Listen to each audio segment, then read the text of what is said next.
روزوں کا مہینہ رمضان کا مہینہ ہے، جس میں قرآن اول نازل ہوا جو لوگوں کا رہنما ہے، اور جس میں ہدایت کی کھلی نشانیاں ہیں، اور جو حق و باطل کو الگ الگ کرنے والا ہے۔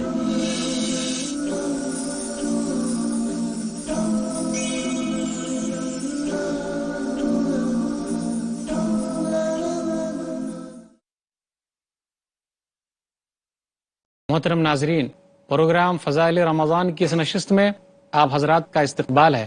السلام علیکم ورحمۃ اللہ وبرکاتہ۔ آج کی نشست کا موضوع ہے نیت، سحری اور افطاری۔ اعوذ باللہ من الشیطان الرجیم، بسم اللہ الرحمن الرحیم۔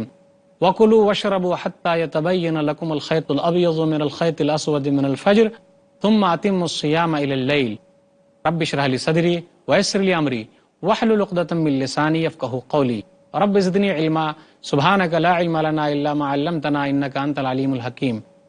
تمام قسم کی تعریفات اللہ وحدہ لا شریک، خالق کائنات، مالک ارض و سماء اور مدبر انس و جاں کے لیے ہیں۔ اس کے بعد بے شمار درود و سلام نازل ہو جناب محمد رسول اللہ صلی اللہ علیہ وسلم پر کہ اللہ رب العالمین نے انہیں رحمت للعالمین بنا کر بھیجا۔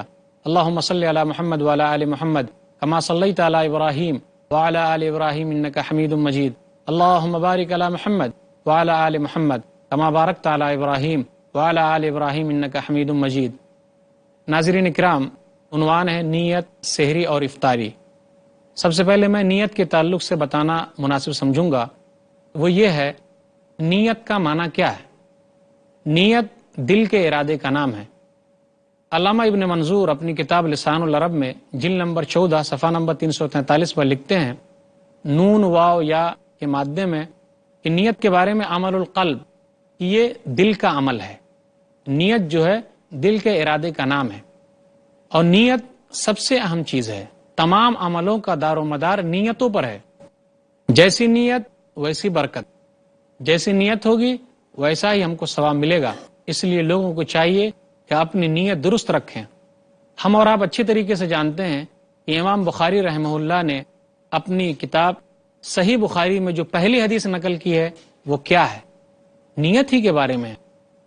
اور اس حدیث کو انہوں نے پوری صحیح بخاری میں 7 جگہ پہ نقل کیا ہے۔ حدیث نمبر 1، حدیث نمبر 54، حدیث نمبر 2529، حدیث نمبر 3898، حدیث نمبر 5070، حدیث نمبر 6689، حدیث نمبر 6953۔ تو گویا کہ انہوں نے 7 جگہ پہ نیت والی حدیث کا ذکر کیا ہے۔ وہ حدیث ہے انما الاعمال بالنیات، کہ عملوں کا دار و مدار نیتوں پر ہے، اور ہر آدمی کے لیے وہی ہے جو اس نے نیت کی۔ وانما لکل امرئ ما نوى، اسی طریقے سے ہمارے لیے ضروری ہے کہ ہم اور آپ اگر نیت کر رہے ہیں تو صحیح نیت کریں، درست نیت کریں۔ اور ایک بات اور میں آپ کی یاد دہانی کے لیے بیان کرتا چلوں، وہ بات یہ ہے کہ جتنی عبادتیں ہیں وہ تمام عبادتیں توقیفی ہے، اس میں اپنی طرف سے ہمیں کچھ بھی داخل کرنے کا کوئی حق نہیں ہے۔ کیا ہم میں سے کوئی آدمی ہے جو توحید کے لیے اپنی زبان سے نیت کرے کہ میں یہ کلمہ پڑھنے کے لیے جا رہا ہوں؟ کوئی نیت نہیں کرتا۔ تو گویا کہ نیت کا تعلق دل سے ہے، اور یہ دل کا عمل ہے۔ کوئی آدمی زکوٰۃ کے لیے نیت نہیں کرتا کہ میں زکوٰۃ دے رہا ہوں اللہ کے واسطے فلاں فلاں کو، کوئی بھی نیت نہیں کرتا، جبکہ یہ بھی ایک عبادت ہے۔ رمضان کی نیت ہمیں کیسی کرنی ہے؟ مہینے کے شروع ہی میں اب پورے روزے کے لیے نیت کر لیں، یا اس کی دوسری صورت یہ ہے کہ ہر روزے کے لیے رات ہی میں نیت کریں۔ البتہ نفل روزے اگر رکھنے ہو رمضان کے بعد تو اس کی نیت دن میں بھی کی جا سکتی ہے، اس کے لیے کوئی حرج کی بات نہیں ہے۔ سنن ترمذی کتاب الصوم کتاب نمبر 6 حدیث نمبر 730، من لم یجمع الصیام قبل الفجر فلا صیام لہ، جس آدمی نے طلوع فجر سے پہلے پہلے، صبح صادق سے پہلے پہلے رمضان کے روزے کی نیت نہیں کی، اس کا روزہ نہیں ہوگا۔ یہ لوگوں کو ابھارا گیا ہے کہ لوگ نیت کریں، اور نیت دل کے ارادے کا نام ہے۔ اب میں چند باتیں آپ کے سامنے سحری کے تعلق سے رکھنا چاہتا ہوں۔ عربی زبان میں سحری کے لیے سحور کا لفظ آیا ہے، جو صبح اٹھ کر ہم سحری کھاتے ہیں اسی کو سحری، سحور کا لفظ کہا گیا ہے، سحری کہا گیا ہے۔ سحری کھانے کی بڑی فضیلت ہے۔ سحری نہ کھانے سے روزے پر کوئی اثر نہیں پڑے گا، یعنی اس کا کوئی رکن نہیں ہے، لیکن اگر کوئی آدمی سحری کھاتا ہے تو اچھے کام کرتا ہے، برکت والے کام کرتا ہے، تاکہ دن میں بھی اس کے لیے آسانی رہے اور وہ تنگی محسوس نہ کرے، بھوک اور پیاس سے بھی وہ اپنے آپ کو بچا کے رکھے گا۔ اس لیے نبی صلی اللہ علیہ وسلم ہمیشہ سحری کھانے پر ابھارا کرتے تھے۔ حدیث ہے صحیح مسلم کتاب الصیام کتاب نمبر 13 حدیث نمبر 1096، لوگوں سحری کھاؤ کیونکہ سحری کھانا برکت کی چیز ہے۔ اگر سحری برکت کی چیز ہے تو ہمیں اور آپ کو چاہیے کہ ہم اور آپ سحری کھائیں۔ اگر ہم اور آپ سحری کھائیں گے تو ہمارا ہی فائدہ ہوگا۔ اسی طرح نبی صلی اللہ علیہ وسلم نے اور ارشاد فرمایا، صحیح مسلم کتاب الصیام کتاب نمبر 13 حدیث نمبر 1096، سیام فصل ما بین سیامنا و سیام اہل الکتاب اکلۃ السحر۔ صحیح مسلم کتاب الصیام کتاب نمبر 13 حدیث نمبر 1096، فصل ما بین سیامنا و سیام اہل الکتاب اکلۃ السحر، کہ ہمارے اور اہل کتاب کے روزے کے درمیان سحری کھانا ہی ہے، یہی جدائی کرنے والی چیز ہے۔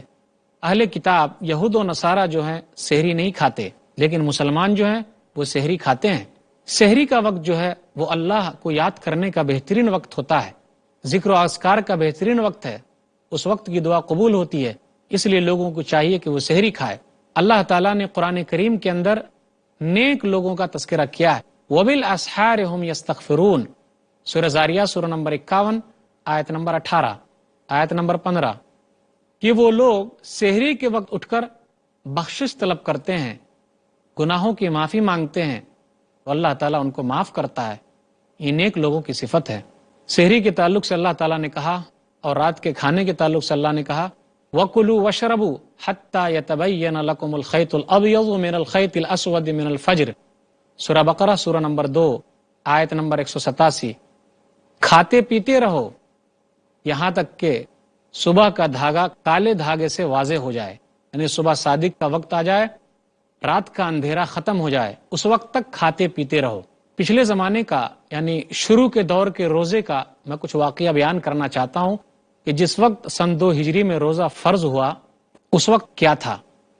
شروع میں مسئلہ یہ تھا، اگر کوئی آدمی افطاری کے بعد سو جاتا تو اسے اپنی بیوی سے ملنے کی اجازت نہیں تھی اور اسے سحری بھی کھانے کی اجازت نہیں تھی۔ ایسا ہی ایک واقعہ پیش آیا۔ صحیح بخاری کتاب الصوم کتاب نمبر 30 باب نمبر 15 حدیث نمبر 1915، ایک صحابی ہیں جن کا نام ہے قیس بن سرما انصاری۔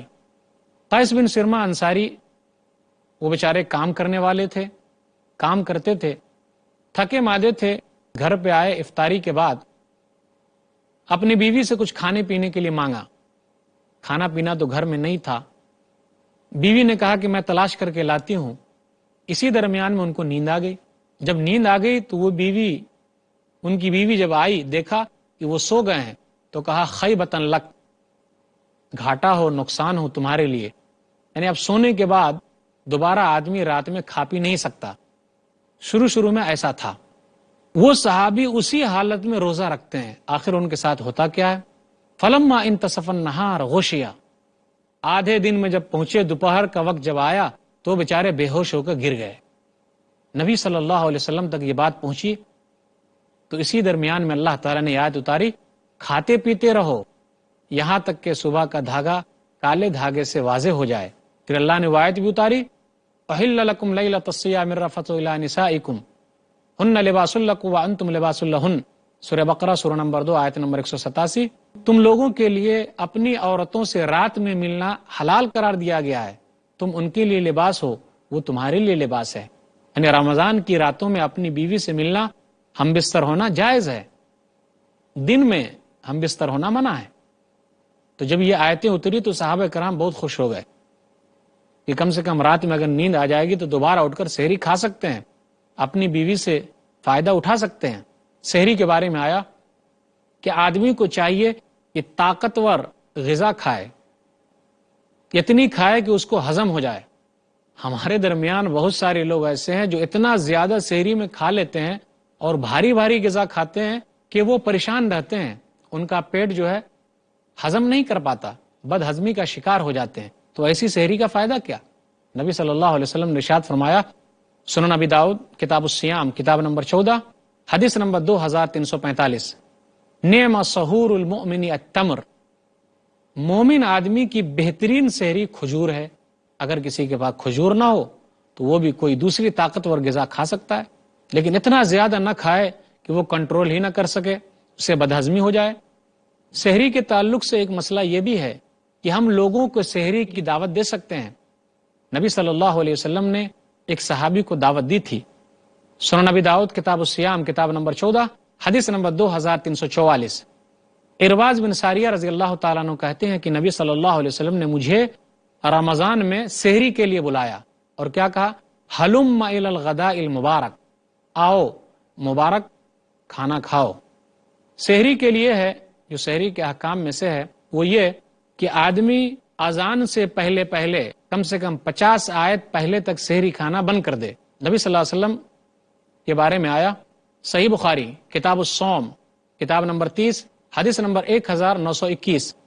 زید بن ثابت رضی اللہ تعالیٰ عنہ کہتے ہیں تسحرنا مع النبی صلی اللہ علیہ وسلم ثم قام الى الصلاة قلت کم کان بین الاذان والسحور قال 50 آیہ، کہ ہم لوگوں نے نبی صلی اللہ علیہ وسلم کے ساتھ سحری کی، پھر نبی صلی اللہ علیہ وسلم نماز کے لیے نکلے تو میں نے پوچھ لیا اللہ کے رسول سحری اور نماز یعنی فجر کی نماز کے دوران کا وقفہ کتنا ہونا چاہیے؟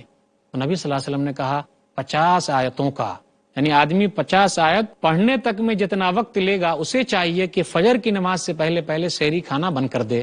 لیکن کبھی کبھی ایسا بھی ہوتا ہے کہ فجر کی اذان ہو جاتی ہے اور ہاتھ میں ہمارے سحری کے لیے کوئی چیز ہے تو ہمیں چاہیے کہ اذان ختم ہونے سے پہلے اس کو کھا لیں، جو ہی نہ چھوڑ دیں، نہ پھینکیں۔ اس کی بھی گنجائش ہے، لیکن ہمیشہ ایسا نہیں کیا جا سکتا۔ گنجائش تو ہے، اجازت تو ہے۔ سنن نبی داؤد کتاب الصیام کتاب نمبر 14 حدیث نمبر 2350۔ اذا سمع احدکم النداء والاناء ولا يده فلا يضعه حتى يقضي حاجته منه، جب تم میں کا کوئی آدمی اذان سنے یعنی فجر کی اذان سنے اور اس کے ہاتھ میں کھانے کا پیالہ ہے تو اسے چاہیے کہ وہ کھا لے، اپنی ضرورت پوری کر لے اور اسے نہ چھوڑے۔ سحری کے لیے ہے کہ لوگوں کو چاہیے کہ اذان دے کر اٹھایا جائے۔ اذان کے علاوہ دوسرے طریقے سے بھی اٹھایا جا سکتا ہے، لیکن اذان دے کر اٹھانا یہ سنت سے ثابت ہے۔ افسوس ہے آج کل ہمارے درمیان اذان دے کر سحری کے لیے اٹھانا ثابت ہی نہیں۔ آج کل ہمارے درمیان اذان دے کر سحری کے لیے اٹھانا کہیں نظر ہی نہیں آتا۔ اس سنت پر کون عمل کرے گا؟ ہمارے لیے ضروری ہے کہ ہم اس سنت کو رائج کریں۔ صحیح بخاری کتاب الصوم کتاب نمبر 30 باب نمبر 17 حدیث نمبر 1918۔ کلوا واشربوا حتی یؤذن ابن ام مکتوم، لوگو کھاتے پیتے رہو یہاں تک کہ عبداللہ ام مکتوم اذان دے دیں، اور یہ فجر کی اذان دیتے ہیں۔ بلال رضی اللہ تعالیٰ عنہ سحری کی اذان دیتے تھے اور عبداللہ ابن ام مکتوم فجر کی اذان دیتے تھے۔ یہ سحری کے تعلق سے چند باتیں تھیں۔ محترم ناظرین، عنوان نیت سحری اور افطاری کے تعلق سے بات اور ہوتی رہے گی، انشاءاللہ پھر ملیں گے چھوٹے سے وقفے کے بعد۔ محترم ناظرین، السلام علیکم ورحمۃ اللہ وبرکاتہ۔ پروگرام فضائل رمضان میں دوبارہ آپ کا استقبال ہے۔ سحری کے لیے ہے کہ لوگوں کو چاہیے کہ اذان دے کر اٹھایا جائے۔ اذان کے علاوہ دوسرے طریقے سے بھی اٹھایا جا سکتا ہے، لیکن اذان دے کر اٹھانا یہ سنت سے ثابت ہے۔ افسوس ہے آج کل ہمارے درمیان اذان دے کر سحری کے لیے اٹھانا ثابت ہی نہیں۔ آج کل ہمارے درمیان اذان دے کر سحری کے لیے اٹھانا کہیں نظر ہی نہیں آتا۔ اس سنت پر کون عمل کرے گا؟ ہمارے لیے ضروری ہے کہ ہم اس سنت کو رائج کریں۔ صحیح بخاری کتاب الصوم کتاب نمبر 30 باب نمبر 17 حدیث نمبر 1918۔ کلوا واشربوا حتی یؤذن ابن ام مکتوم، لوگو کھاتے پیتے رہو یہاں تک کہ عبداللہ ام مکتوم اذان دے دیں، اور یہ فجر کی اذان دیتے ہیں۔ بلال رضی اللہ تعالیٰ عنہ سحری کی اذان دیتے تھے اور عبداللہ ابن ام مکتوم فجر کی اذان دیتے تھے۔ یہ سحری کے تعلق سے چند باتیں تھیں۔ اب میں چند باتیں افطاری کے تعلق سے آپ کے سامنے رکھنا چاہتا ہوں۔ وہ یہ ہے، اللہ نے کہا ثم اتموا الصیام الی اللیل، سورہ بقرہ سورہ نمبر 2 آیت نمبر 187، کہ تم اپنے روزے پورا کرو رات تک، یعنی سورج کے غروب ہونے تک۔ رات کا لفظ تو آیا ہے، لیکن رات عربی زبان میں سورج کے ڈوبتے ہی شروع ہو جاتی ہے۔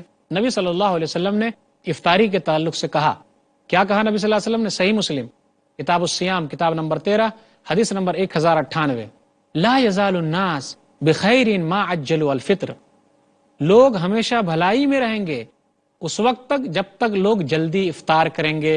اب یہاں غور کیجئے، بہت سارے لوگ احتیاط کے نام پر 5 منٹ افطاری میں دیر کرتے ہیں، کہیں 10 منٹ لوگ دیر کرتے ہیں۔ ہاں، سحری میں تو یہ جائز ہے کہ 5 منٹ 10 منٹ پہلے ہم چھوڑ دیں، لیکن افطاری میں وہ چیز ثابت نہیں ہے۔ افطاری میں جیسے ہی سورج ڈوب ہمارے لیے ہے کہ ہم جلدی افطار کر لیں۔ سحری کے لیے تھا کہ ہم صبح صادق تک کھا سکتے، اور افطاری کے لیے کہ سورج ڈوبتے ہی ہم فوراً افطار کریں، اور ہمیشہ وہ لوگ بھلائی میں رہیں گے جو جلدی افطار کریں گے۔ ماں عائشہ رضی اللہ تعالیٰ عنہ کے پاس 2 آدمی مسئلہ پوچھنے کے لیے آئے، ایک ابو عطیہ ہے اور ایک مسروق ہے۔ انہوں نے پوچھا، یا ام المؤمنین رجلان من اصحاب محمد، یہ واقعہ موجود ہے صحیح مسلم کتاب الصیام کتاب نمبر 13 حدیث نمبر 1099 میں۔ اے مومنوں کی ماں، نبی صلی اللہ علیہ وسلم کے 2 ساتھی ہیں، احدہما یعجل الافطار ویعجل الصلاۃ، ایک ساتھی تو وہ ہیں جو جلدی افطار کرتے ہیں اور جلدی نماز پڑھتے ہیں، والآخر یؤخر الافطار ویؤخر الصلاۃ، اور دوسرے ساتھی ہیں نبی کے جو افطار میں دیری کرتے ہیں اور نماز بھی دیر پڑھتے ہیں۔ ماں عائشہ رضی اللہ تعالیٰ عنہ نے پوچھا، ایھا الذی یعجل الافطار ویعجل الصلاۃ، ان دونوں میں سے کون ہے جو جلدی افطار کرتے ہیں اور جلدی نماز پڑھتے ہیں؟ ان دونوں آدمیوں نے کہا، عبداللہ یعنی ابن مسعود، یعنی عبداللہ بن مسعود جلدی افطار کرتے ہیں اور جلدی نماز پڑھتے ہیں۔ لیکن جلدی کا یہ معنی بھی نہیں ہے کہ سورج ڈوبنے سے پہلے ہی ہم افطاری کر لیں، یہ بھی